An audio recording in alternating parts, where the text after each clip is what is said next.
May 12 അന്താരാഷ്ട്ര nurses ദിനം. ഒറ്റപ്പാലം താലൂക്ക് ആശുപത്രിയിൽ ദിനാചരണ പരിപാടി സംഘടിപ്പിച്ചു. Ottapalam MLA advocate K Premkumar ദിനാചരണം ഉദ്ഘാടനം ചെയ്തു.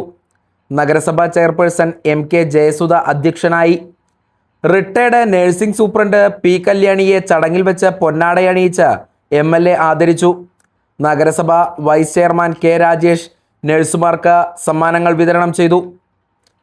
Standing committee chairman KK Ramakrishnan, നഗരസഭാ കൗൺസിലർ TP പ്രദീപ് കുമാർ, ആശുപത്രി superintendent doctor Padmanabhan, nursing superintendent C Preetha എന്നിവർ പങ്കെടുത്ത് സംസാരിച്ചു.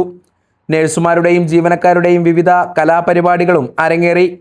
ഒറ്റപ്പാലം കവിത ജ്വല്ലറിയും ഒറ്റപ്പാലം ഫെഡറൽ ബാങ്കും നഴ്സുമാരെ ആദരിക്കുന്ന ചടങ്ങിന്റെ ഭാഗമായി.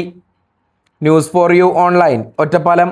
നഴ്സസ് ദിനാഘോഷ പരിപാടി പോലും എത്ര സൂക്ഷ്മമായും ശ്രദ്ധിച്ചു ആശുപത്രിയിൽ വരുന്ന രോഗികൾക്ക് മറ്റു പ്രയാസങ്ങൾ ഉണ്ടാകാതെ പൊതുവിൽ തിരക്ക് കുറഞ്ഞതെന്ന് കരുതുന്ന ഒരു സമയം തെരഞ്ഞെടുത്ത് സുഗമമായ ആശുപത്രി പ്രവർത്തനം വലിയ തടസ്സമില്ലാതെ തന്നെ നടത്തിക്കൊണ്ടുപോകാൻ ആവശ്യമായ ക്രമീകരണത്തോടു കൂടിയാണ് ഒറ്റപ്പാലം താലൂക്ക് ആശുപത്രിയിലും നഴ്സസ് ദിനാഘോഷ പരിപാടി നടക്കുന്നത് എന്നത് ഏറ്റവും സന്തോഷകരമായിട്ടുള്ള കാര്യമാണ്.